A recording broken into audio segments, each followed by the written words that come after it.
Sirkuit Jerez, Spanyol tempat legenda MotoGP tercipta. Di 2025, sirkuit ikonik ini akan kembali jadi ajang pertarungan sengit antara pembalap muda yang lapar kemenangan melawan veteran yang tak mau menyerah. Dengan segudang cerita menarik yang siap tercipta. Dengan karakteristik teknis yang menuntut presisi tinggi, balapan di Jerez selalu menjadi ajang pembuktian siapa pembalap terbaik, siapa yang akan mendominasi. Mari kita kupas. Hero Spanyol Marc Marquez sudah menunjukkan keganasannya di trek teknis. Dengan dukungan fans lokal dan Ducatinya yang makin cepat, peluangnya sangat besar. Sedangkan juara bertahan ini ahli mengelola ban di Jerez. Ducati juga dominan di sini sejak 2022, tapi bisakah Pecco menahan serangan Marc Marquez dan pembalap muda? Marc Marquez sang legenda ingin balas dendam, pengalamannya di Jerez tak diragukan. Tapi apakah Marquez mampu untuk mengalahkan Pecco dengan 3 kali kemenangan? Secara beruntun, faktor penentu kemenangan sektor 2 dengan tikungan dry sack dan pelukui jati penentu, siapa yang bisa menjaga kecepatan di sini? Dialah pemenangnya. Suhu tinggi bisa bikin ban cepat lapar. Tim dengan strategi pit terbaik Ducati dan KTM punya keunggulan. Para penunggang Ducati akan jadi duel utama. Ducati vs Ducati. Tapi jangan lupakan Honda dan Yamaha yang bisa mencuri podium. Melihat rekam jejak mereka di sirkuit Jerez ini, selalu ada drama di Jerez. Mulai dari crash hingga adu strategi pit yang bikin jantung berdebar. Jerez 2025 akan jadi pertarungan apik. Saya telah mengumpulkan banyak hal di sini dalam 3 tahun terakhir, dan saya senang bisa kembali ke Grand Prix. Kami selalu sangat cepat dan tajam. Kami berhasil akhir pekan, yang setelah kualifikasi tampak sangat rumit. Podium penting lainnya dan sensasi mengemudi yang lebih baik, ungkap Pecco. Mereka sama-sama kuat di sirkuit ini.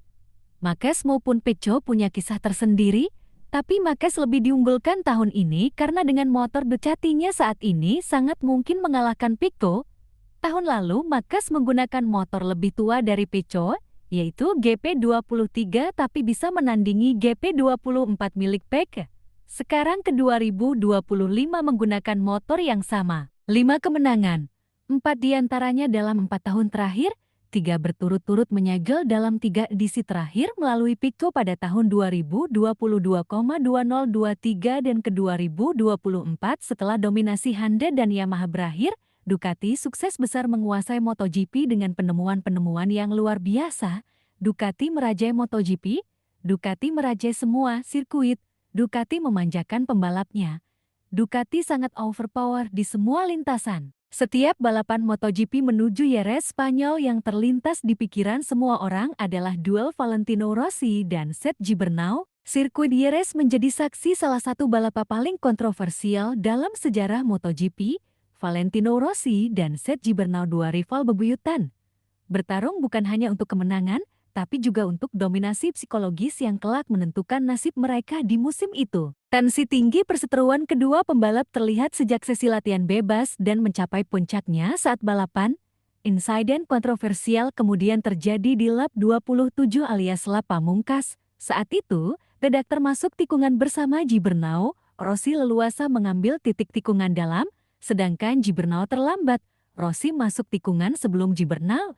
Hingga terjadilah senggolan yang membuat Gibernau terhempas, sedangkan Rossi melaju mulus sampai garis finish. Aksi Rossi memicu kekesalan sejumlah penonton di Jerez. Lawan Rossi waktu itu berasal dari Spanyol, yang jelas mendapat dukungan penuh dari penonton tuan rumah. Saat Rossi naik podium, terdengar teriakan dan cemoohan dari sejumlah penonton. Namun Valentino adalah Rossi yang bodoh amat. Raja yang tak terbantahkan dari sirkuit Jerez ini tidak diragukan lagi. Valentino Rossi dengan rekor 7 kemenangan, 1 di kelas 500 cm3 dan 6 di MotoGP. Pecco Bagnaia, Jorge Lorenzo dan Marc Marquez mengejar di belakangnya di ketinggian ketiga di